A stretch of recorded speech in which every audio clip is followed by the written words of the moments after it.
Audio Jungle. Qawli amma ba'du. Alhamdulillah, sama-sama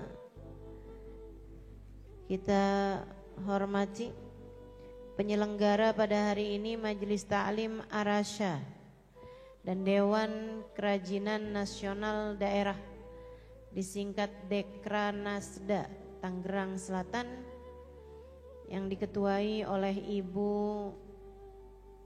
Trutami Ajeng Pilar Saga, juga Ibu Wali Kota Tangerang Selatan Hajah Tini Benyamin Dafni yang hari ini berhalangan hadir.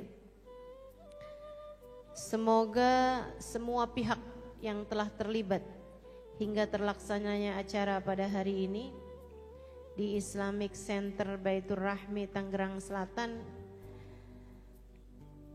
dipanjangkan umurnya, disehatkan badannya, dimudahkan urusannya, dikabulkan hajatnya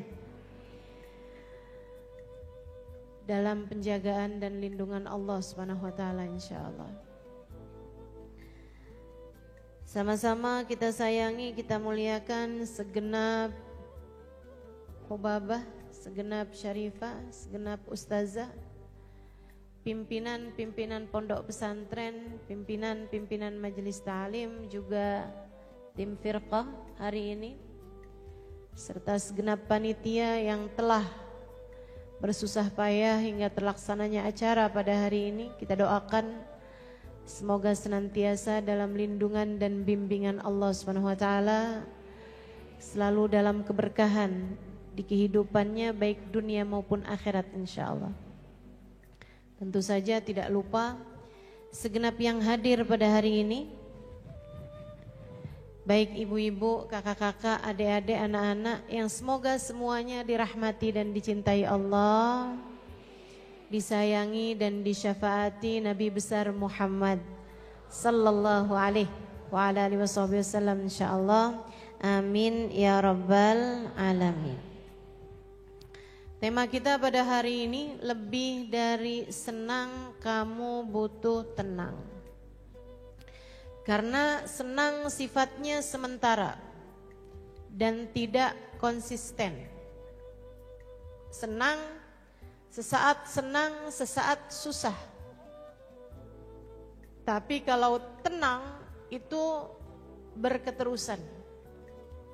Kita bisa lihat langit tenang. Kita bisa lihat lautan tenang. Tenang itu sifatnya lama, sementara kalau senang sifatnya hanya sebentar.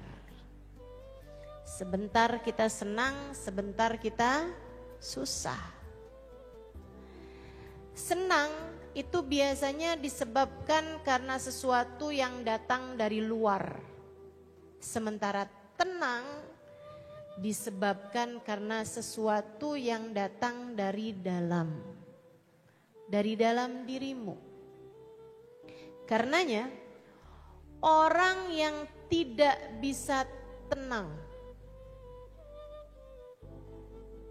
tidak bisa meraih ketenangan dari dirinya sendiri, akan sulit untuk bisa tenang dalam keadaan apapun. Orang yang sulit untuk tenang, untuk bisa cari ketenangan dari dirinya sendiri, itu akan sulit untuk mendapatkan ketenangan dalam segala keadaan. Ketika remaja atau bahkan sudah mulai memasuki usia kepala dua, dia mikir, atau bahkan dari sejak kecil nih ya, orang mikir, anak mikir, kalau saya sudah lulus saya akan tenang. Udah lulus, tenangkah? Enggak. Nyari sekolahan, kelanjutan, dari SD ke SMP, dari SMP ke SMA. Kalau saya udah lulus SMA saya akan tenang, emang iya? pusing mikirin bisa kuliah apa enggak. Ketika bisa kuliah, pusing mikirin kuliah di mana, diterima apa enggak. Akhirnya kuliah. Dia pikir, kalau saya sudah lulus kuliah, saya akan tenang. Emang iya? Mulailah dia sibuk bekerja. Dia pikir kalau saya sudah dapat pekerjaan, bisa dapat gaji, saya akan tenang. Emang iya? Enggak. Habisnya dia dapat gaji, dia pun enggak tenang. Karena suka dikatain jomblo. Ditanyain, kapan kamu kawin? Dia udah jawab hari Minggu. Gak tahu minggu yang kapan. Hatinya gelisah. Teman-teman udah pada mulai membagikan undangan nikah. Saya padahal gak kalah cantiknya. Kenapa jodoh saya tidak kunjung terlihat hilalnya? Hatinya enggak tenang. Dia berpikir kalau saya udah kawin saya akan tenang. Emang iya, Bu?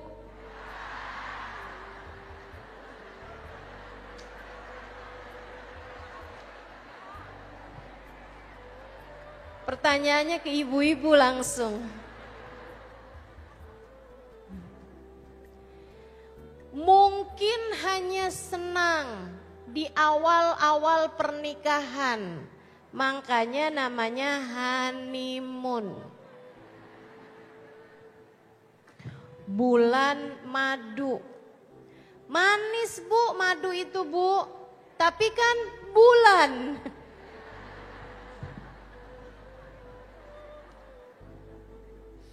Ia bahkan bukan tahun madu, tapi hanya ukuran bulan. Mulai masuk 6 bulan, 7 bulan, mulai tagihan-tagihan.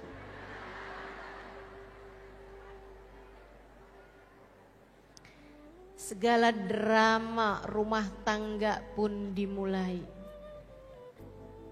Kalau bulan-bulan pertama biasanya masih dapat menikmati hasil amplop.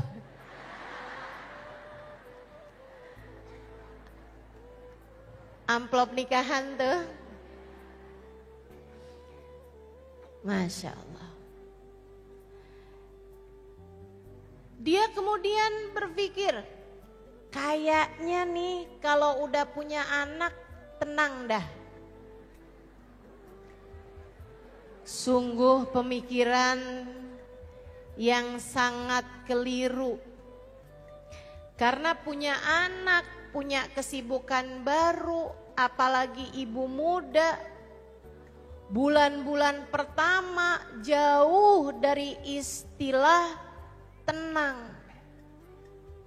Yang ada adalah perjuangan, belum lagi kurang tidur. Belum lagi ngelihat suami pulang dari kerja bukannya bantuin, malah dia maunya cepet-cepet istirahat. Nggak nyalahin, suami juga mikirnya saya udah capek seharian kerja. Kalau saya nggak kerja siapa yang beli pampers? Kalau saya nggak kerja gimana nasib anak kita? Saudaraku sekalian yang saya muliakan, kalau kamu cari tenang, tenang itu tidak ada di luar dirimu. Tidak ada tenang di luar dirimu. Kalau kamu menganggap bahwa kamu akan bahagia, kamu akan tenang ketika kamu sudah punya ini itu, ketika kamu sudah berkeluarga dan seterusnya, itu namanya bukan tenang, melainkan senang. Dan sekali lagi saya sampaikan, senang sifatnya sebentar. Ia punya masa kadaluarsa yang segera akan habis waktunya. Sebentar. Makan enak, itu bukan tenang yang didapat, tetapi senang. Kamu senang ketika makan enak. Akan tetapi beberapa jam kemudian kamu sudah akan lapar lagi. Apapun aja dari bentuk kesenangan itu selalu sifatnya hanya sementara. Senang sebentar. Karenanya lebih daripada senang kamu perlu tenang. Yang dicari enggak usah senang. Yang dicari jangan hanya senang. Nanti tuh nafsunya enggak selesai-selesai. Saya kasih tahu sifatnya nafsu. Sehingga sekalian saya muliakan, orang yang enggak punya uang, yang enggak pernah punya uang banyak misalnya. Ketika satu hari dia punya uang banyak, dia senang. Tapi kalau udah terbiasa punya uang banyak, enggak lagi senang. Biasa-biasa aja. Betul? Orang yang maaf-maaf, misalnya nih, mukanya enggak jelas.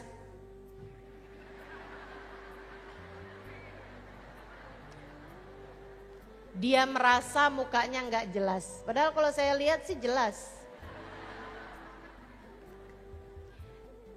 Dia ngerasa nih hidung saya nih kurang mancung. Alis saya nih kurang melingkar. Bibir saya nih kurang merah. Misalnya. Dia akhirnya terpikir, kalau saya bisa mancungin hidung, bikin alisnya jadi bulan sabit, bibir saya jadi merah merekah, saya akan senang.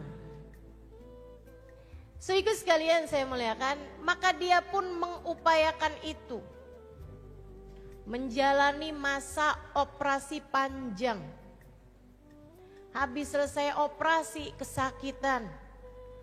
Enggak apa-apa deh, sabar demi kecantikan. Sehingga sekalian saya muliakan, habis itu dibuka perbannya, dia lihat hidungnya nangkring sekarang. Dia bikin alisnya, dia sulam. Jadi bagus alisnya kayak bulan sabit.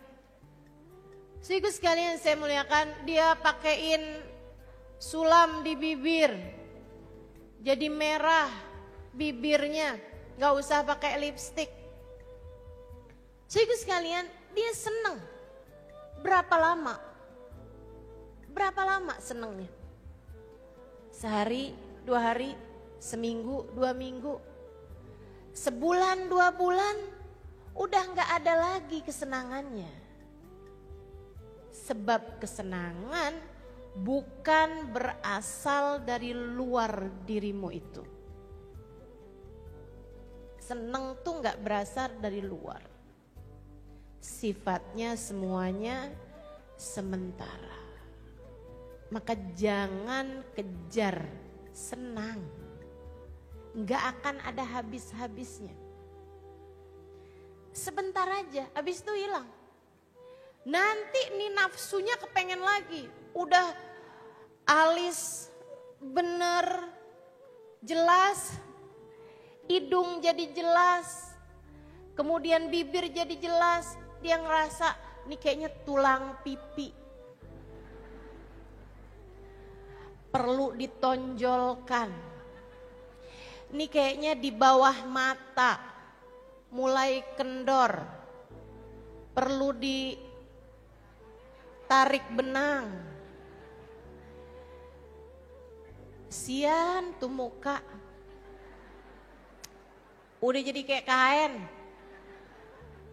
Ditarik benang, disulam, dibordir.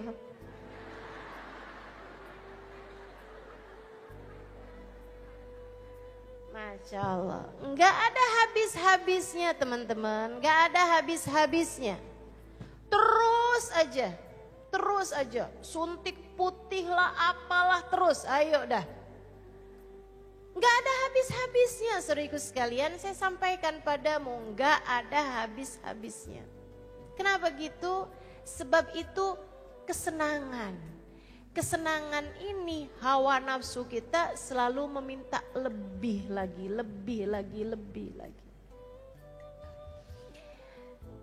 Adik-adik remaja nih, kalau saya punya pacar pasti saya akan bahagia. Ada yang ngucapin selamat pagi.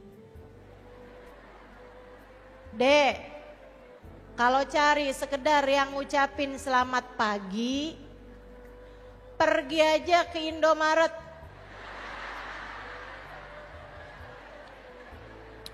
Kan seneng Ustazah, ada yang nanyain udah makan apa belum. Kalau pengen cuman ada yang nanyain urusan makanan, kamu download aja aplikasi GoFood. Saya kalau buka GoFood ditanya sama dia mau makan apa hari ini. Perhatian banget.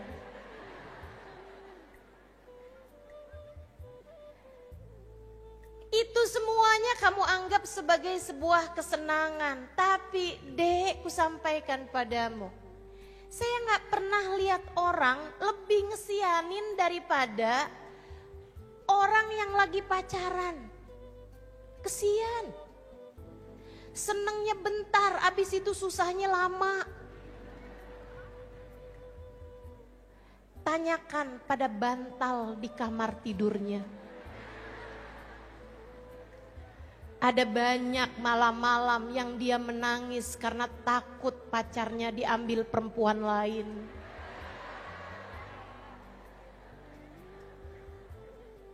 Gara-garanya pacarnya gak segera jawab WhatsApp-nya. Tersiksa hidupnya, susah hidupnya, kesian. Saya sampaikan padamu Dek, sebagai orang tua yang sampai sekarang belum ada anak, saya anggap kamu semua anak-anak saya. Lah amin.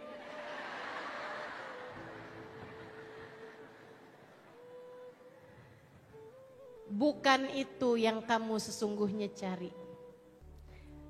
Bukan kesenangan yang seharusnya kamu cari. Untuk bisa membahagiakan hidupmu, lebih dari senang kamu butuh tenang. Maka dengarkan saya. Para ibu, biasanya kalau adik-adik urusannya pacaran. Kalau ibu-ibu nih urusannya uang.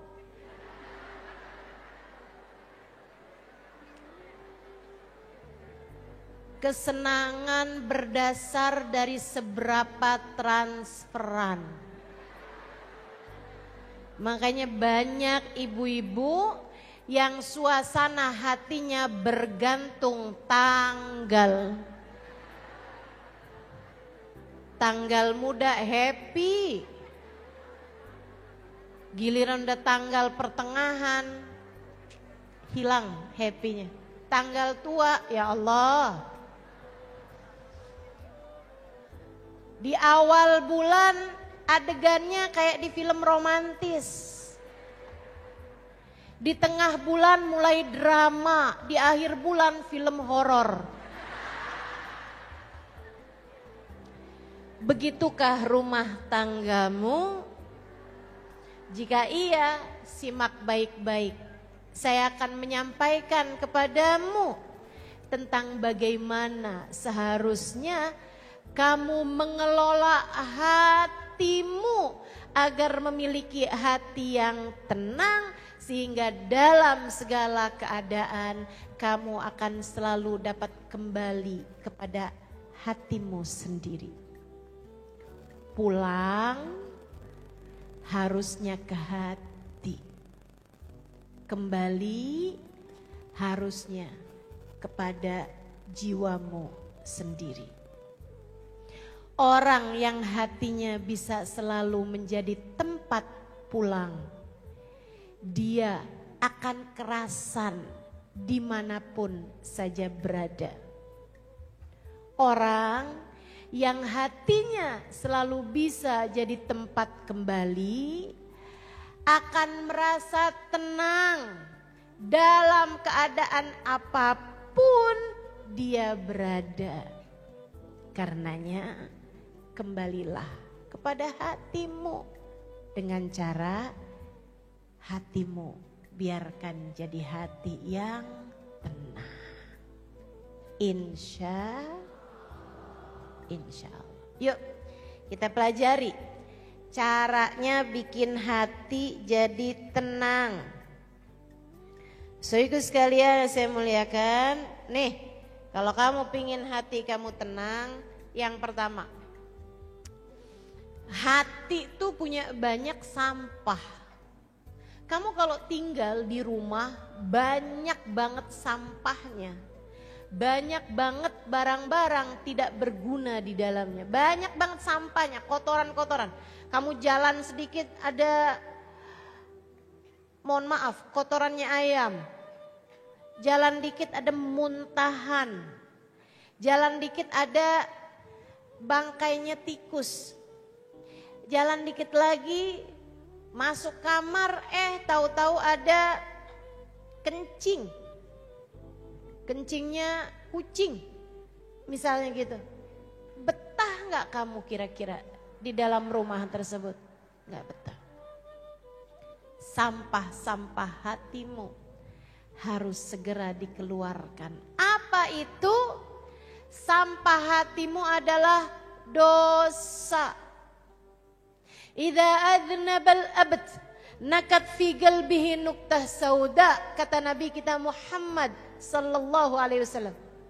Apabila seseorang mengerjakan dosa, maka akan tertorehlah di dalam hatinya satu titik hitam. Sampah. Sekali kamu bikin dosa, sampah ada dalam sekeping hatimu yang tidak seberapa besar itu. Kalau kamu bikin dosa lagi, satu titik hitam lagi. Kamu bikin dosa lagi, satu titik hitam lagi. Terus begitu hingga hatinya menjadi gelap. Hingga hatinya menjadi kotor. Hingga hatinya menjadi kelabu. Bahkan kalau kamu terus berbuat dosa, hatimu menjadi menghitam. Ustazah, apa cirinya hati yang hitam? Nabi menyebutkan dalam salah satu hadisnya, cirinya hati kalau sudah hitam tidak lagi bermanfaat nasihat disampaikan padanya. Nih dengerin omongan saya nih. Dia ngelihatnya yang itu orang-orang tuh pada kotor-kotor hatinya. Itu sih itu tuh kayak gitu persis tuh. Saudara saya tuh kayak gitu tuh modelannya tuh. Dia nggak pernah mengembalikan kepada dirinya sendiri. Dia nggak pernah ngelihat yang ya ampun saya tuh begitu tuh. Ternyata selama ini yang saya kejar adalah senang, bukan tenang. Makanya saya susah mulu. Makanya hati saya kayak roller coaster. Sesaat di atas, sesaat di bawah, gampang banget berubah-ubahnya. Ntar senang, ntar susah, senang lagi, susah lagi. Nangis lagi, ketawa lagi. Saya banget nih yang kayak begini nih, ternyata salah cara. Ternyata selama ini yang saya kejar adalah senang, bukan tenang. Saya akan simak baik-baik nih. Oh, hati saya penuh dengan sampah, ternyata saya adalah pelaku dosa. Nah nih, kalau kamu bisa selalu mengembalikan nasihat kepada diri sendiri, itu pertanda bahwa hatimu meskipun ada sampah di dalamnya, sekurangnya hatimu belum terpenuhi dengan sampah-sampah tersebut. Makanya saya yakin kalau yang hadir di majelis, yang dengerin kajian, itu pasti orang-orang yang masih berkemungkinan untuk hatinya menjadi tempat turun hujan rahmatnya Allah. Masih sangat mungkin hatinya menjadi tempat di mana ia dapat berpulang kepada hatinya sendiri. Insya Allah. Belum hitam, belum mati, belum sakarat, belum sakit parah. Mudah-mudahan insya Allah. Yuk tambah dibenerin lagi. Gimana caranya Ustazah buat bersihin sampah-sampah nih dalam hati nih? Biar nyaman kita tinggal, kita pulang, kita kembali ke dalam hati kita sendiri. Gak lain gak bukan. Caranya adalah dengan taubat. Taubatlah. Taubat yang sungguh-sungguh. Minta agar Allah berkenan mengampuni dosa-dosamu. Fa innahu la yaghfirudz dzunuba illa anta. Karena sungguhnya ya Allah, tak ada yang dapat mengampuni dosa saya selain Engkau satu ya Allah, Zat yang Maha Pengampun. Bu, kalau di saat saya menyebutkan tentang urusan dosa dan kamu merasa kayaknya dosa saya sih belum segitu banyaknya sih. Nah, susah nih. Susah ngadepin orang yang dia merasa dosanya gak banyak. Saya kasih tahu ya. Orang tuh merasa berbuat dosa, merasa punya banyak dosa, itu bukan tergantung dari besarannya dosa, justru sebaliknya. Sesudah saya perhatikan dengan benar, sesudah saya pelajari kisah orang-orang soleh yang ngerasa punya banyak dosa, justru yang dosanya paling sedikit. Orang kalau ngerasa dosa saya nih sedikit, justru adalah orang-orang yang dosanya paling banyak. Makanya nih para pendosa-pendosa ini Bu nih biasanya begitu diuji dia pakai nanya, ya Allah dosa apa sih saya? Dia gak kelihatan dari banyaknya. Ini yang istilah pepatah, gajah di pelupuk mata tak tampak, semut di seberang lautan tampak. Dosanya orang jauh-jauh dia tahu semuanya dah, gak kenal. Dosanya artis dia kenal. Dosanya sendiri kayak gak kelihatan depan matanya. Na'udzubillah min dzalik. Saudaraku sekalian saya muliakan, Nabi Muhammad menceritakan dalam salah satu hadisnya, innal munafik, orang munafik ngelihat dosanya, orang munafik, orang yang jauh dari Allah Subhanahu wa taala, yang hatinya enggak punya iman, ngelihat dosanya kayak ngelihat lalat di hidungnya, ditepis begitu aja. Apaan sih? Gitu doang. Walakinnal mu'min, akan tetapi orang mukmin ngelihat dosanya kayak ngelihat gunung yang sedang berguncang di belakang punggungnya, entah di menit bahkan detik yang keberapa gunung tersebut akan jatuh menghancurkan dirinya. Kamu bagaimana caramu melihat dosamu? Ya Allah, kalau engkau ampuni, nasib saya gimana ya Allah? Hancur dah saya ya Allah. Kalau engkau tidak mengampuni saya, hancur saya ya Allah. Ucapan ini Bibusi sekalian diucapkan oleh Nabi Adam yang hidup bertahun dalam taat dan sekali saja mengerjakan perbuatan yang menurut beliau salah. Makan buah yang dilarang Allah membuat beliau turun ke atas permukaan bumi. Kabarnya 40 tahun beliau tidak pernah berani mengangkat kepalanya karena malu dan takut kepada Allah Subhanahu wa taala. Ucapan beliau, Rabbana zalamna anfusana wa illam taghfir lana wa tarhamna lanakunanna minal khasirin. Ya Allah, saya udah bikin dosa ya Allah. Kalau engkau gak ampuni, kalau engkau gak sayangi, hancur dah saya ya Allah. Celaka saya ya Allah. Binasa saya ya Allah. Dunia sebelum akhirat ya Allah. Kesihani saya ya Allah. Ampuni dosa-dosa saya ya Allah.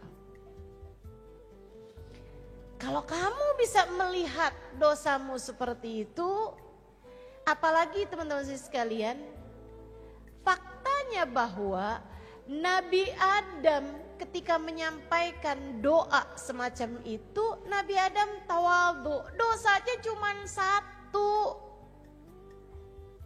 Kalau kita kan, kita bilang ya Allah dosa saya banyak banget ya Allah, kalau engkau gak ampuni ya Allah, pasti akan hancurlah saya. Malaikat bilang bener banget, emang dosa kita Bu, banyaknya luar biasa. Kalau Allah mau hancurkan kita tersebab dosa-dosa kita, tidak berada di masjid ini pada saat ini. Kalau Allah mau menghancurkan kita disebabkan dosa-dosa kita, tak ada sesiapapun mau duduk di sampingmu itu pada saat ini. Kalau Allah tampilkan hakikat dirimu di hadapan manusia yang lain, tak ada sesiapapun mau menyayangimu. Apalagi Allah Subhanahu wa ta'ala Jalla Jalaluhu wa ta'ala ta'zamatu. Karenanya kamu kepengen hatimu tenang, hidupmu bahagia. Apalagi jika yang kamu cari bahagia di dunia, mati husnul khotimah, akhirat masuk surga. Kalau yang kamu kejar itu, kalau yang kamu cari itu, maka nomor satu yang harus kamu lakukan adalah taubat. Taubatilah dosamu, minta ampun sama Allah. Kamu pantas melakukannya. Kamu pantas melakukannya. Kamu pantas melakukannya. Menangislah kepada Allah. Bangunlah di waktu malam. Saat yang lain sedang tertidur. Kamu pantas melakukannya. Cari muka di hadapan Allah, cari perhatian Allah. Kamu pantas melakukannya. Kamu semestinya melakukannya. Kalau Allah mau menghukummu atas dosa-dosamu, ya Allah, kamu tidak akan selamat, saudariku sekalian. Kalau Allah mau menghukum kita atas apa yang telah kita lakukan, atas dosa-dosa yang telah kita perbuat, tak ada sesiapapun di antara kita yang dapat selamat dunia sebelum akhirat. Kalau Allah mau memperhitungkan satu saja dari ribuan dosa-dosa kita, saya rasa tak ada sesiapapun yang akan selamat saat melewati jembatan Sirat.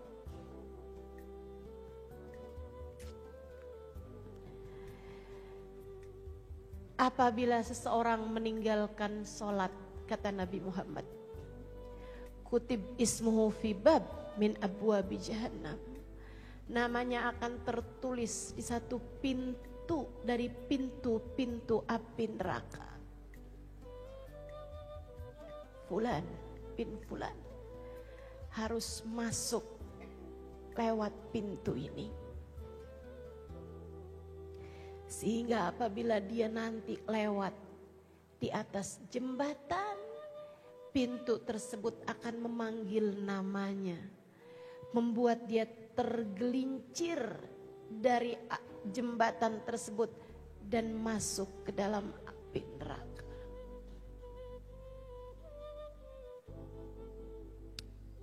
Bagaimana? Selamatkah kiranya dirimu itu?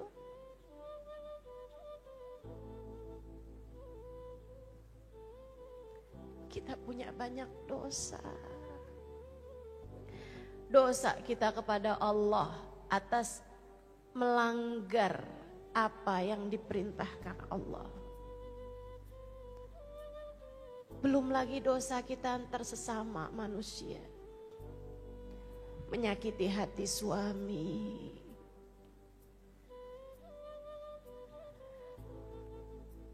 menyakiti hati anak-anak,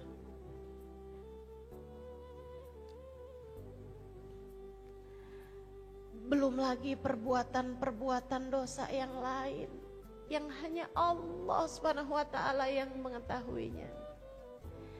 Kita lakukan saat kita sendiri, tidak ada sesiapa yang melihatnya. Ya Allah, ya Allah. Kabarnya para pelaku-pelaku dosa di akhirat nanti, jika tidak mendapatkan ampunan dari Allah Subhanahu wa taala, saat dibuka layar kehidupannya, dia akan merasa malu sampai berguguran daging wajahnya.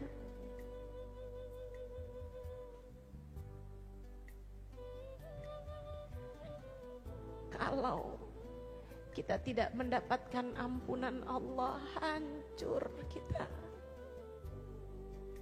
celaka kita.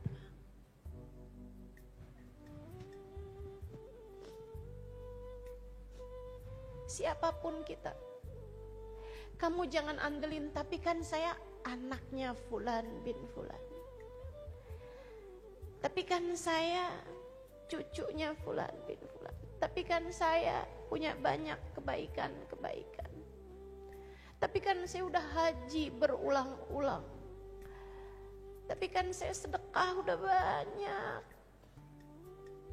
tapi kan saya bikin majelis dihadiri ribuan orang, tapi kan saya menyampaikan hadis-hadis Nabi, ayat-ayat Al-Quran, saya mengajar, saya mengajak orang berdakwah di jalan Allah, tapi kan saya selalu mengerjakan tahajud di waktu malam, tapi kan kita tidak tahu adakah Allah berkenan menerima amal ibadah kita. Saudaraku sekalian, Allah tidak pernah punya kewajiban memasukkan kita ke dalam surga. Allah punya hak penuh. Tak ada sesiapapun yang dapat menghalanginya tatkala ia marah dan memasukkanmu ke dalam murkanya. Tak ada sesiapapun yang dapat mencegah ketika Allah Subhanahu wa ta'ala marah hingga menjerumuskanmu ke dalam neraka. Tak ada sesiapapun yang dapat mencegah ketika Allah marah kepadamu, bahkan mencabut keimananmu sesaat sebelum datang kematianmu. Tak ada sesiapapun yang dapat mencegah ketika Allah marah kepadamu hingga di hari akhirat nanti saat Nabi Muhammad menggiring umatnya, kamu tersesat di sana, kamu tak dapat menemukan jalannya, kamu menjadi seseorang yang terusir, terkeluarkan dari rombongan umat Nabi Muhammad sallallahu alaihi wasallam. Kamu, saya, bukan sesiapa di hadapan Allah. Kamu, saya, kita semua tak punya apa-apa yang dapat kita andalkan di hadapan Allah. Maka untuk segala dosa yang telah kamu lakukan, menangislah di hadapannya. Bangunlah di waktu malam, sholatlah beberapa rakaat. Ingatlah dosa-dosamu. Kemudian ingatlah bahwa Allah sangat mungkin untuk menghabisimu, membencimu, menghancurkanmu tersebab satu dosa yang sudah kamu lakukan. Bagaimana pula dengan seluruh dosa yang telah kamu lakukan? Kemudian menangislah, panggillah namanya, ya Allah, ya Allah, ya Allah. Ampuni dosaku ya Allah, ampuni dosaku ya Allah, ampuni dosaku ya Allah. Kasihanilah aku ya Allah, sayangilah aku ya Allah. Teruslah panggil namanya. Jika kamu lakukan itu bermalam-malam dalam hari-harimu, jika kamu lakukan itu berulang-ulang, terus kamu panggil namanya, terus kamu panggil namanya, saya berharap kamu akan masuk dalam apa yang disebutkan, diceritakan oleh Nabi Muhammad dalam salah satu hadis qudsi, di mana Allah Subhanahu wa ta'ala mengatakan, apabila aku lihat hambaku datang kepadaku dengan membawa bergunung-gunung dosa, aku akan sambut dia dengan bergunung-gunung ampunan.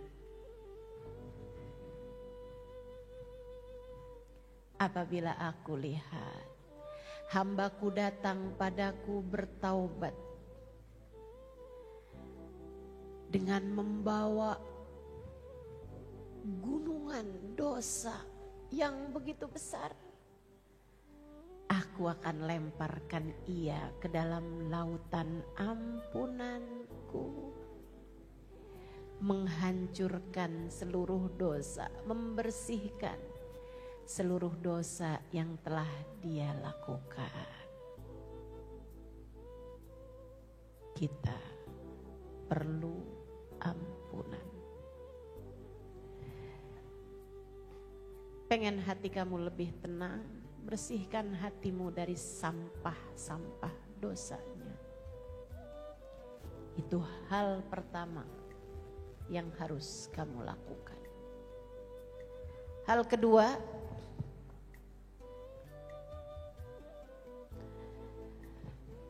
bersihkan dosamu, bersihkan hatimu dari segala kebencian-kebencian. Pengen hati kamu tenang, pengen hidupmu tenang, hati kamu selalu jadi tempat yang menyenangkan untuk kamu pulang, untuk kamu kembali. Yang nomor 2 harus kamu lakukan, keluarkan segala kebencian di dalam hatimu terhadap hamba-hamba Allah Subhanahu wa ta'ala. Jangan biarkan dendam, apalagi kesumat, mengotori ruang hatimu itu. Itu karat, teman-teman. Itu noda, teman-teman. Itu sulit dihilangkan, saudariku sekalian. Karenanya kamu perlu untuk sungguh-sungguh membersihkan hatimu dari rasa benci terhadap siapapun. Sebab kebencian dalam hatimu akan membuat hatimu tidak tenang. Lihatin aja seorang perempuan yang memiliki kebencian karena rasa cemburu terhadap siapapun aja. Dia pernah merebut hati suami saya. Hatinya penuh dengan kebencian. Dia berusaha untuk mencelakakan perempuan tersebut. Hingga cara haram sekalipun dia laksanakan. Dia datengin dukun satu ke dukun yang lain. Dia santet, dia teluh perempuan tersebut. Bu, saya tidak membenarkan perempuan yang merebut hati suamimu. Tentu tidak. Tentu tidak. Bukan saya membela. Saya tidak sedang membela dia. Saya sedang membela hatimu. Biar hatimu bisa hidup lebih tenang. Maafkan. Saya gak ada urusan sama perempuan yang seperti itu. Terserah. Dia mau memilih jalan yang salah, terserah. Akan tetapi saya membela dirimu yang hadir di tempat ini. Dengan pemikiran mau semua yang hadir di tempat ini gak ada yang jadi pelakor.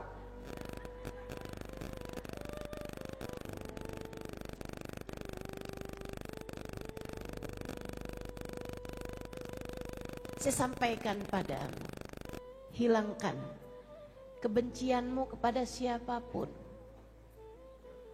Saya gak membela orang itu, saya membela hatimu. Saya gak kesian sama dia, saya kesian sama kamu. Kalau kamu terus-terusan naruh dendam di dalam hatimu itu, hidup kamu jadinya gak tenang. Hidup kamu jadinya selalu khawatir, selalu gelisah. Kamu jadi merasa saya trauma. Yuk belajar.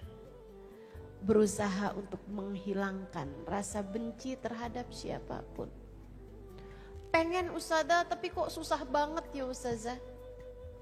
Saya susah lupanya. Sampai saya pernah berdoa, ya Allah lumpuhkanlah ingatanku. Ngapain? Kamu doa biar amnesia gitu? Memaafkan bukan berarti melupakan. Memaafkan adalah mengingat tanpa kepedihan. Saya ulangi. Memaafkan tidaklah sama dengan melupakan. Karena kamu pasti akan terus ingat teman-teman. Sebab itu sesuatu yang emosional bagimu, bukan? Sehingga akhirnya kamu akan ingat, kita ini gak akan mudah lupa terhadap urusan-urusan yang emosional.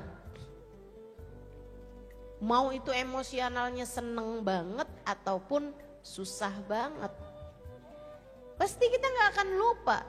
Tapi kalau kamu memaafkan, yang ada adalah kamu tetap bisa ingat, akan tetapi tidak dengan kepedihan yang sama. Rasanya udah enggak jadi pedih lagi. Enggak bisa tuh Ustazah. Apakah saya kurang berusaha? Bukan, mungkin kamu sudah berusaha, hanya saja kamu salah caranya. Caranya tuh bukan dengan kamu mengingat-ingat kebaikan suami, nggak bisa. Caranya tuh juga bukan dengan kamu bikin romantis. Kayak ada lagunya itu ya. Bukan. Melainkan caranya tuh bukan di luar dirimu sendiri, teman-teman sekalian. Melainkan caranya dengan kamu memahami makna firman Allah Ta'ala, inna lillahi wa inna ilaihi raji'un. Semua milik Allah dan semua kembali kepada Allah. Sebab semuanya dari Allah. Tak ada apapun terjadi kecuali dengan izin. Semua terjadi dari Allah. Dari Allah. Ustazah, kalau dari Allah, kenapa Allah memberikan kepedihan sedalam ini? Kenapa Allah memberi kepahitan sampai sebegini? Ya pasti Allah bakalan ngasih kepahitan dalam dirimu. Sebab Allah ingin menyembuhkanmu. Kamu cintanya kepada suami terlalu dalam. Kamu sayangnya sama dia berlebihan. Kamu bergantungnya kepada dia sampai membuat Allah cemburu. Hingga Allah mematahkan hatimu, seolah Allah berkata, liatin, cinta manusia dapat mengecewakanmu. Sebab hanya cintakulah yang dapat senantiasa mendampingimu. Karenanya sering saya sampaikan padamu, ketika Allah menjadikan hatimu patah, itu adalah karena Allah hendak menuntun langkahmu kembali kepadanya. Saat kamu dikecewakan oleh seorang manusia, itu adalah tali yang Allah ulurkan kepadamu untuk menarikmu kembali kepadanya. Bukan wanita itu yang dituju, bahkan bukan suamimu yang dituju oleh Allah untuk kamu kembali, melainkan dirimu sendiri. Allah pengen kamu balik padanya. Kenapa? Sebab Allah mencintaimu. Sebab Allah cemburu padamu. Jelas? Lah kenapa malah kamu gak bisa maafin dia? Lah ini kan gak ngerti caranya nih. Yuk, mulai sekarang. Tiap kali kebencian datang dalam hatimu, kamu ingat. Maaf ya Allah. Bukankah semuanya darimu ya Allah? Maafkan saya ya Allah, yang tidak mengerti pelajaran yang kau berikan padaku ya Allah. Maafkan saya ya Allah, yang tidak faham hikmah di balik setiap ujian yang kau berikan. Gitu. Untuk semua hal, Ustazah saya sih alhamdulillah. Saya sih gak benci sama orang karena suami saya direbut orang Ustazah. Suami saya alhamdulillah gak pernah direbut perempuan lain Ustazah. Saya doangan yang mau sama dia.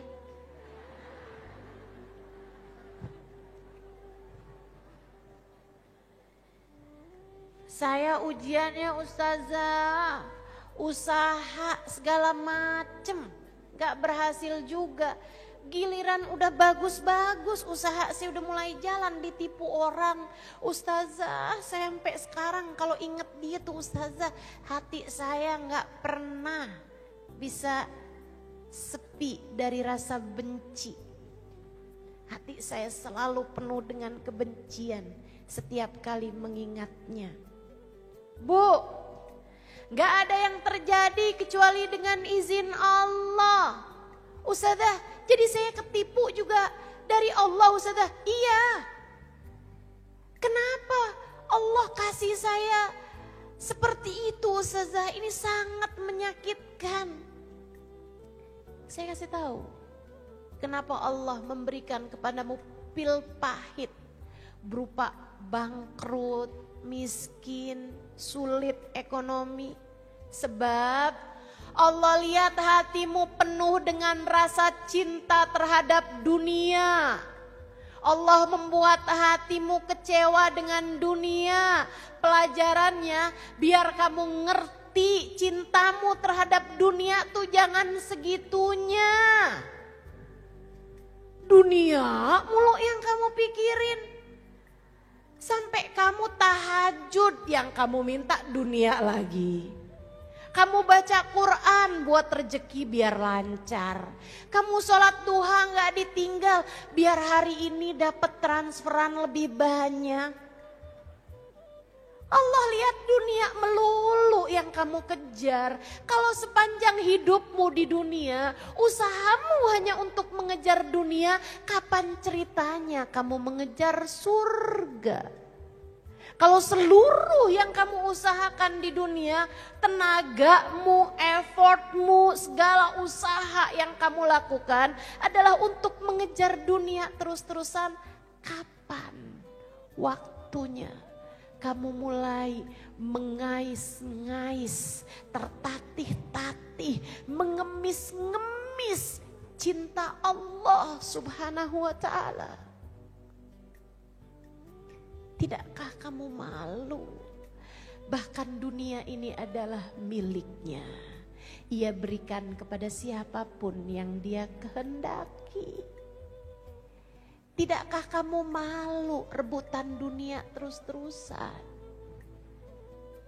Saya sih malu kalau saya rebutan dunia. Saya sih malu kalau ada orang mau ngambil dunia, ya udah biarin. Sebab yang saya cari bukan dunia, yang saya cari pemilik dunia. Ucapkan pada hatimu, enggak apa-apa dunia saya hilang, asal pemilik dunia senantiasa bersama saya.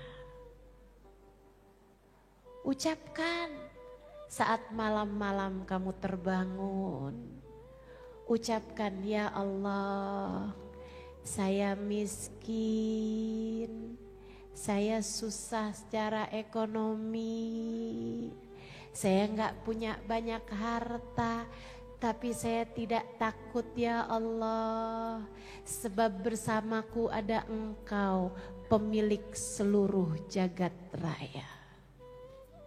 Sebab bersama saya ada Engkau, pemilik segalanya. Jangan biarkan hatimu terpenjara dengan kebencian terhadap siapapun. Ingat, apapun yang terjadi semua dari Allah. Allah semua kok yang menggerakkan.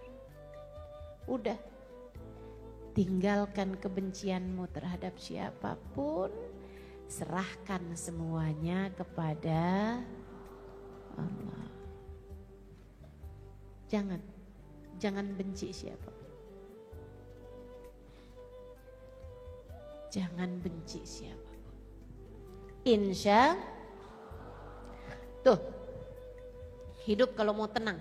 Satu apa tadi? Taubat, bersihkan hati dari dosa. Yang kedua,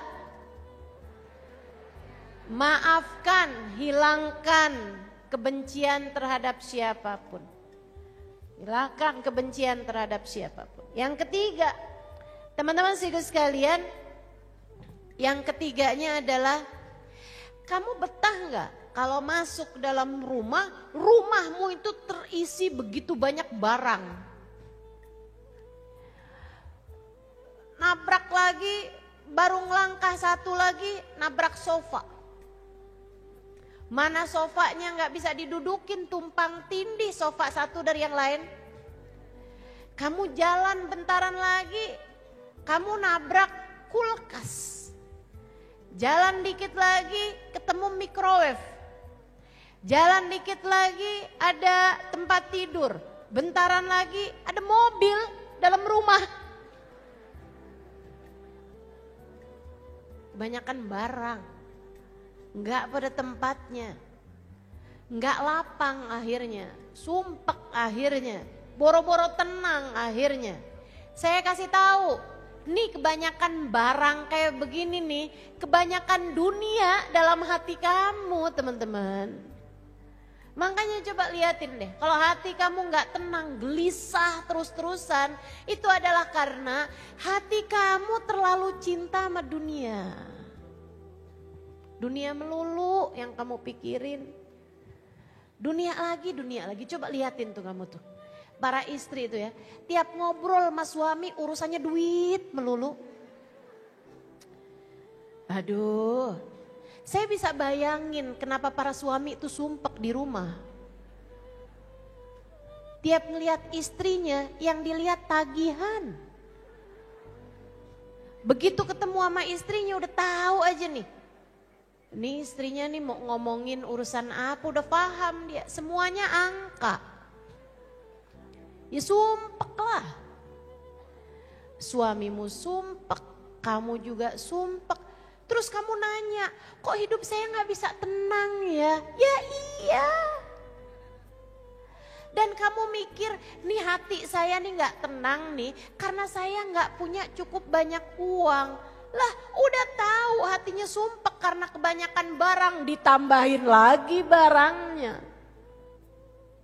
Tambah sumpek. Pengen hati tenang gampang. Keluarkan dari hatimu rasa cinta terhadap dunia. Bu, seberapapun yang kamu punya, Dek, seberapapun yang kamu punya, kamu gak akan bisa memenuhi lebih daripada lambungmu sendiri. Seberapapun banyaknya yang kamu punya dari pakaian, kamu gak akan bisa menghiasi lebih daripada tubuhmu sendiri. Walaupun punya banyak baju, emang mau pakai 10 baju sekalian? Gak mau pasti. Kamu gak akan pernah bisa tinggal lebih daripada satu tempat tidurmu sendiri. Gitu, hidup mah cuman segini-gini aja. Tapi gimana ya Ustazah, kayak kalau ngelihat orang gitu bisa beli barang mahal, kepengen Ustazah. Kalau saya lihat ada orang bisa punya baju bagus, kepengen Ustazah. Saudariku sekalian yang saya muliakan, kalau kamu ada uangnya, beli baju yang bagusan, boleh. Kalau kamu punya dipakai, nih ibu-ibu nih perhatian juga nih.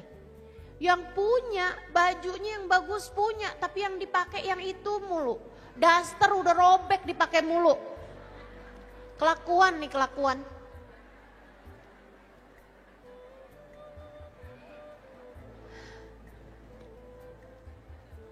Jangan juga teman-teman, jangan juga. Wa amma bi ni'mati rabbika fahaddits. Kata Allah gitu. Terhadap nikmat Tuhanmu kasih lihat, ceritain dengan perbuatan. Maksudnya kalau kamu punya kenikmatan dari Allah SWT ya pakai, nggak apa-apa. Jangan punya baju-baju yang bagus-bagus tapi yang dipakai yang udah bolong-bolong, udah robek-robek. Bilangnya adem, adem yang make, gerah yang lihat.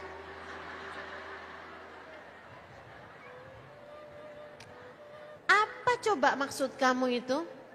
Ustazah, biar suami tahu, lihat, jadi saya dikasih duit lagi buat beli baju. Itu tujuan kamu. Ya dunia tuh kebanyakan dalam hati kamu. Yuk, dinikmati yang ada. Tuh, teori dunia katanya Imam Ghazali. Buat orang awam kayak kita nih, katanya Imam Ghazali gini. Yang ada dinikmati dan berusaha buat dibagi, yang gak ada jangan dicari, apalagi dicintai. Yang gak ada gak usah kepengen, yang gak punya gak usah kepengen. Ingat, bahagia, senang, tenang itu gak melulu disebabkan karena urusan-urusan dunia, enggak. Saya banyak ketemu orang-orang yang terbatas dunianya tapi hatinya tenang, hidupnya bahagia, senang mereka. Banyak saya ketemu, banyak saya ketemu. Kalau kamu gak percaya baca tuh buku saya Bidadari Bumi. Bidadari Bumi 1 saya ceritain Hubabah Tiflah. Saya ceritain perempuan yang gak punya apapun. Di buku Bidadari 2 saya ceritain tentang penjahit yang cuman mau nerima uang dari jahitannya zaman itu ya 5.000 perak. Yang dia hanya mau menjahit mukena aja. Kalau dikasih banyakan dia tolak, dia balikin. Dia bilang nanti saya takut pahala saya nggak ada di sisi Allah. Bahagia hidupnya, tenang hidupnya sambil zikir la ilaha illallah, la ilaha illallah, la ilaha illallah, la ilaha illallah, la ilaha illallah. Tak berhenti berzikir lisannya. Maka Bu, itu yang kamu anggap kalau saya punya mobil saya akan tenang, kalau saya punya rumah besar saya akan tenang, kalau saya punya HP terbaru saya akan tenang. Gak ada. Kesenangan sementara, selebihnya kamu akan kembali susah hati lagi. Maka kalau kamu kepengen hidup kamu tenang, cara yang ketiga adalah hilangkan dari dalam hatimu rasa cinta terhadap dunia. Ustazah, artinya kita harus hidup miskin? Enggak gitu. Enggak gitu. Bu, tentang apa yang Allah beri kan enggak ada kaitan sama rasa hati. Ada berapa banyak orang yang cinta banget dunianya tapi hidupnya miskin? Ada berapa banyak juga saya ketemu orang-orang hatinya nggak cinta terhadap dunia. Tapi Allah kasih dunianya nggak kurang-kurang.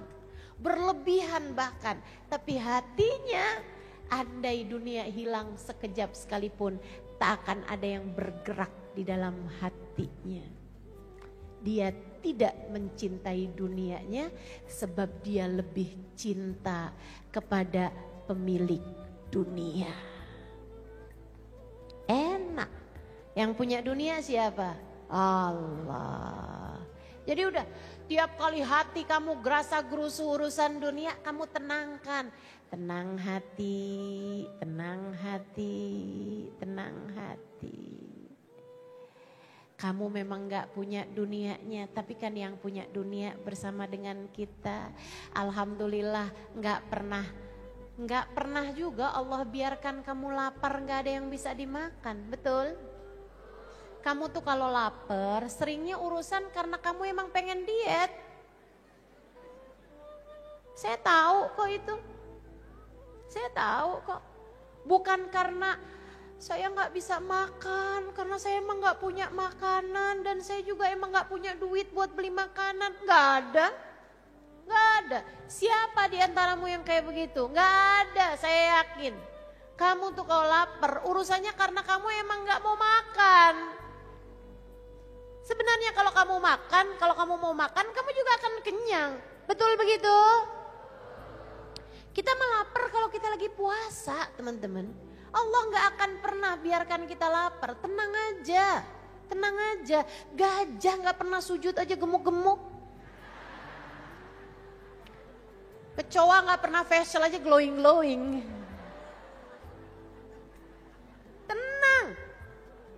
Sehingga sekalian tenang aja.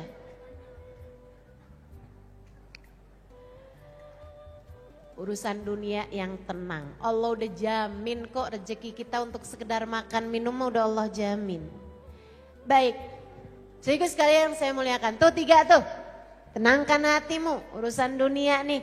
Udah ada jaminannya dari Allah SWT. Sekali lagi rumusan dunia tuh. Yang ada kita nikmati. Dan berusaha untuk jangan dinikmati sendiri. Ada yang kita bagi. Kemudian yang gak ada, gak usah pengen, gak usah cari, gak usah apalagi sampai kamu cintai, gak usah. Yang ada kita nikmati dan berusaha untuk kita bagi, yang gak ada gak usah kepengenan dan gak usah dicintai. Insya Allah. Yang gak kamu bawa mati, jangan kamu usahakan mati-matian. Begitu ya. Sehingga sekalian saya muliakan itu yang ketiga. Kemudian yang keempat. Kalau kamu kepengen hati kamu tenang. Ini resep. Ini yang paling utama nih. Yang tadi semuanya juga penting. Ini paling penting. Enggak juga sih. Semuanya paling penting. Saya takut kalau ngomong gitu tuh, oh berarti ini aja nih satu. Enggak gitu. Enggak gitu. Semuanya tuh step by stepnya teman-teman sekalian. Taubatin dosa, angkat kebencian dari dalam hatimu. Kemudian yang ketiganya, hilangkan cinta dunia dari dalam hatimu itu. Berusaha semaksimal mungkin untuk kamu kurang-kurangin urusan dunia tuh dari dalam hati kamu. Kemudian naik lagi sekarang tingkatannya. Penting belajar untuk senang mengingat Allah. Belajar untuk zikrullah. Ingat Allah. Ingat Allah. Ingat Allah. Saya udah pelajarin diri saya. Makanya saya berani ngajar kepada teman-teman nih. Berani ngajarin hal ini karena saya udah lihat diri saya. Saya pelajari diri saya. Saya kalau lagi ngerasa sumpek, gelisah, galau, duka, merana, menderita. Udah saya lihat diri saya merasa begitu, merasa doang. Kita ini kan seringnya merasa doang. Hakikat merana, menderita tuh gak ada sebenarnya. Masih bisa makan, hujan-hujan masih bisa bikin mie rebus pakai rawit. Udahlah. Teman-teman sekalian, kita tuh galau, gelisah, menderita, merana, itu tuh perasaan. Makanya saya sampaikan padamu, saya kalau lihat diri saya merana, merasa susah. Emang Ustazah pernah merasa kayak, iya pernah lah. Kamu pikir saya apa? Saya tuh 11-12 sama kamu, tenang aja. Dan saya gak yakin saya yang 12, bisa jadi saya yang 11. Teman-teman sekalian yang saya muliakan, saya kalau udah ngeliatin, saya udah mulai takut, mulai gelisah, saya liatin diri saya. Pasti karena saya lagi mikirin saya. Pasti karena saya lagi nginget saya. Pasti karena saya tuh lagi memikirkan tentang saya. Tapi begitu saya balik dengan saya memikirkan tentang Allah, saya jadi mengingat Allah. saya menghadirkan Allah, hati saya jadi tenang. Jadi saya tahu susah saya, gelisah saya, galau saya, perasaan-perasaan negatif dalam diri saya itu disebabkan karena saya lupa sama Allah. Jadi tiap kali saya bilang, saya takut. Tapi bersama saya ada Allah yang maha memberikan keamanan. Saya pun jadi tenang. Saya susah. Tapi bersama dengan saya ada Allah. Zat yang maha menghilangkan kesusahan. Saya pun jadi tenang. Saya menderita. Enggak juga. Bersama dengan saya ada Allah yang telah memberikan berbagai macam kenikmatan. Dan di atas itu semuanya Allah Subhanahu wa taala memberikan kepada saya keimanan, memberikan kepada saya pengetahuan tentangnya, memberikan kepada saya tauhid, memberikan kepada saya keyakinan, memberikan kepada saya guru-guru yang mengenalkan saya kepada Allah Subhanahu wa taala. Lebih daripada itu semuanya, Allah telah memberikan kepada saya Nabi Muhammad. Manusia yang meskipun saya tak pernah berjumpa dengannya, akan tetapi cintanya kepada saya sebagai umatnya luar biasa. Memikirkan keselamatan saya lebih daripada orang tua saya memikirkan keselamatan saya. Menginginkan saya masuk dalam surga, menginginkan saya masuk dalam rombongannya lebih daripada saya memikirkan tentang keselamatan saya sendiri. Hati saya pun menjadi tenang. Saya pun kemudian berkata alhamdulillah, alhamdulillah, alhamdulillah.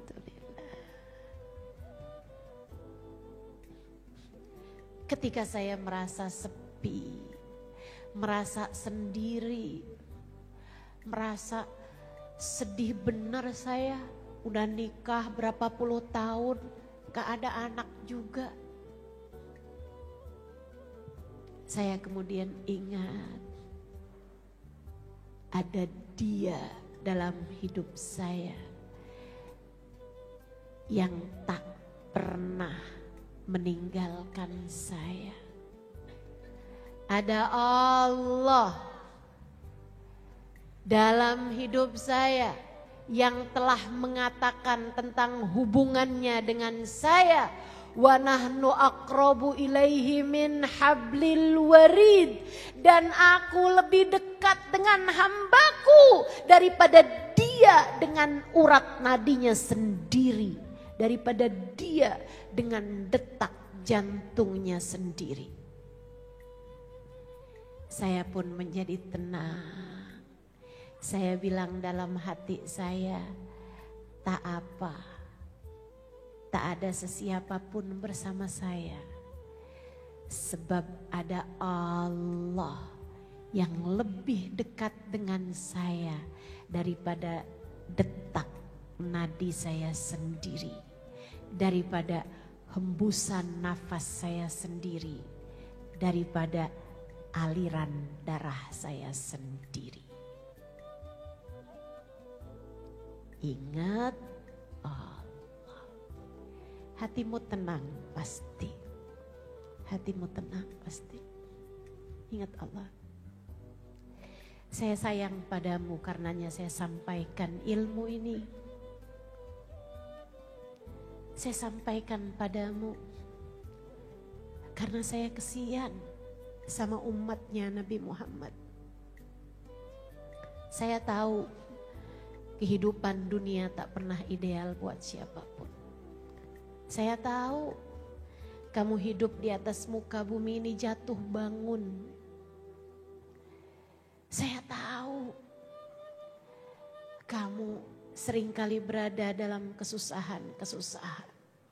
Sesekali sehat, kadang-kadang sakit. Saya tahu. Karenanya saya sampaikan padamu apa yang seharusnya menjadikan hati kamu tenang. Sehingga mudah-mudahan dengan ini kamu menjadi salah satu dari yang Allah ceritakan dalam Al-Quran. A'udzubillahi minasyaitonirrajim.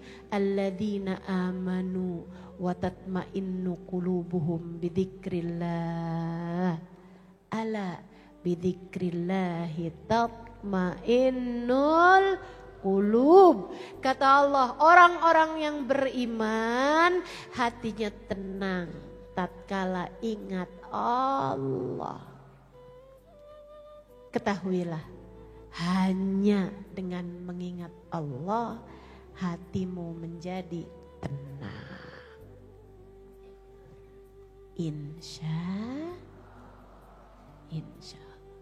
Terakhir, kalau kamu pengen hati kamu tenang, teman-teman saya kasih tahu. Lisan ini nih kalau berulang-ulang, kamu baca sesuatu berulang-ulang, kamu lafalkan sesuatu berulang-ulang, itu katanya para ulama kayak lagi memanah. Kalau belajar memanah kan terus tuh nyasar terus-terusan. Tapi tuh kalau terus lama-lama set nyampe juga ke dalam poin yang dituju. Kan begitu? Maka kalau kamu pengen hati kamu tenang, nih lisan kamu nih, biasain kerjain 2 hal. 1, zikrullah, menyebut nama Allah secara langsung ya. Kayak la ilaha illallah, la ilaha illallah, la ilaha illallah. Zikir pagi jangan ditinggalin. Namanya al-wirdul latif. Kalau di kitab ada tuh. Biasa disebut juga zikir pagi sore, ya. Karya dikumpulkan oleh Imam Al-Haddad radhiyallahu ta'ala anhu warḍah, ulama terkemuka di negeri tempat saya belajar, namanya Tarim, Hadramaut, Yaman. Di sana ada ulama terkemuka bernama Habib Abdullah bin Alawi Al-Haddad. Saya sudah sampai ke rumah beliau, saya sudah sampai berziarah ke makam beliau, saya sudah sampai di masjid beliau, saya sudah sampai di majelis tempat beliau biasa mengajar, saya sudah duduk di sana dan saya udah sering bolak-balik berziarah ke makam beliau. Baca zikiran namanya Wirdul Latif atau zikir pagi sore, karya dari Habib Abdullah bin Alawi Al-Haddad. Baca zikirannya. Kemudian hari-hari kamu tuh punya zikir. La ilaha illallah, la ilaha illallah, la ilaha illallah, la ilaha illallah, la ilaha illallah, la ilaha illallah. 100 kali misalnya. Malamkah, pagikah, atau baca la ilaha illa anta subhanaka inni kuntu minal zalimin 40 kali sebelum subuh. Beberapa menit sebelum subuh, 5 menit sebelum subuh kamu baca itu. La ilaha illa anta subhanaka inni kuntu minal zalimin. Sambil difahamin artinya, tidak ada Tuhan kecuali Engkau ya Allah, Maha Agung Engkau, Maha Suci Engkau. Inni kuntu minadh dhalimin, saya seorang pendosa, saya banyak bikin salah. Terus gitu. Itu yang pertama, zikir. Sambil zikiran-zikiran yang lain, zikiran sebelum makan, baca bismillah, zikiran sudah makan, baca alhamdulillah. Doa-doa Dikiran sebelum keluar rumah, bismillah, amantu billah, tawakkaltu ala Allah, la haula wala quwata illa billah. Ucapan ketika masuk rumah, baca ucap salam, kemudian baca qul huwallahu ahad. Dikiran-dikiran yang kamu pelajarin selama ini amalkan. Amalkan. Bacaan-bacaan sebelum tidur baca subhanallah 33 kali, alhamdulillah 33 kali, Allahu akbar 33 kali, diakhiri dengan la ilaha illallah wa la syarikalah, lahul mulku wa lahul hamdu yuhyi wa yumiitu wa huwa ala kulli syai'in qadir. Habisnya sholat jangan langsung bangun, baca zikirannya dulu. Baca itu kan? Baca ayat kursi, baca la ilaha, baca subhanallah 33 kali, alhamdulillah 33 kali, Allahu akbar 33 kali, akhiri dengan la ilaha illallah wa la syarikalah, lahul mulku wa lahul hamdu yuhyi wa yumiitu wa huwa ala kulli syai'in qadir. Dikiran-dikiran itu teman-teman sekalian, itu sama yang terakhir baca solawat. Solawat itu juga bagian dari zikrullah, sebab nggak jadi solawat kalau kamu nggak sebut nama Allah. Yang namanya solawat tuh pasti ada nyebut nama Allahnya. Allahumma sholli ala sayyidina Muhammad. Ada nyebut nama Allah di depan, ada juga nyebut namanya Nabi Muhammad sallallahu alaihi wasallam. Disebut salawat wa sallallahu ala sayyidina Muhammadin. Ada gitu, nama Allahnya tuh pasti ada. Gak disebut salawat kalau tidak menyebut nama Allah. Jadi dalam salawat itu juga terdapat zikrullah. Akan tapi salawat ini lebih khusus dengan kamu juga selain menyebut nama Allah, kamu menyebut nama kekasih Allah, baginda kita, Nabi besar Muhammad sallallahu alaihi wa ala alihi wasallam. Bikin hati tenang, teman-teman, bikin hati tenang.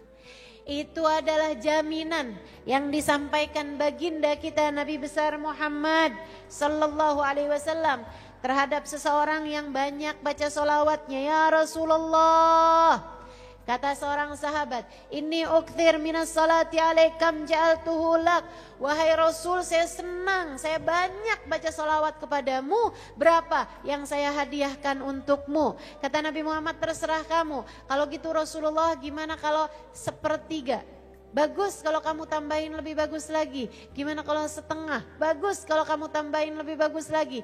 Gimana kalau 2/3? Bagus kalau kamu tambahin lebih bagus lagi. Kalau gitu semua aja deh Rasul. Semua solawat saya hadiahkan untukmu. Dan saya banyak membaca solawat kepadamu. Nabi Muhammad bilang, idzan tukfahamuk wa tufar dzambuk. Kalau kamu banyak baca solawatnya kepadaku dan kamu hadiahkan solawat tersebut kepadaku, tukfahamuk, akan diangkat semua bebanmu, akan diangkat semua susahmu, akan diangkat semua gelisahmu, wa tughfar dzambuk, akan diampuni seluruh dosa-dosamu. Yuk belajar. Kamu kalau kerjain kelima hal tersebut yang sudah saya sampaikan, insya Allah, insya Allah, insya Allah, hati kamu akan jadi jauh lebih tenang. Apa aja coba tadi? 1, taubat, bersihkan hatimu dari sampah dosanya. 2, angkat kebencian sebab ia adalah noda-noda yang mengotori hatimu itu. 3, rumah hatimu itu jangan kebanyakan barang, keluarkan dari dalam hatimu cinta yang berlebihan terhadap dunia. Yang 4, perbanyak zikrullah. Yang 5, perbanyak sholawat. 5 hal itu insya Allah kalau senantiasa kamu kerjakan terus berketerusan, insya Allah jadi hati yang senantiasa damai, jadi hati yang senantiasa tenang. Sebab lebih dari senang kamu butuh tenang. Rabbana zalamna anfusana wa illam taghfir lana wa tarhamna lanakunanna minal khasirin. Rabbana atina fid dunya hasanah wal akhirati hasanah wa qina adzabannar. Mudah-mudahan dapat diamalkan dalam kehidupan, bukan hanya senang mendengarkannya, akan tapi dikaruniai Allah Subhanahu wa taala kemampuan untuk dapat mengamalkannya dalam kehidupan kita. Ala hadhihi niyyah wa bikulli niyatin salihah jami'ah syamilah ila hadratin Nabi Muhammad sallallahu alaihi wa ala alihi wa sahbihi wasallam. Al-Fatihah. A'udzu billahi minasy syaithanir rajim. Bismillahirrahmanirrahim. Alhamdulillahi rabbil alamin. Ar-Rahmanir Rahim. Iyyaka na'budu wa iyyaka nasta'in.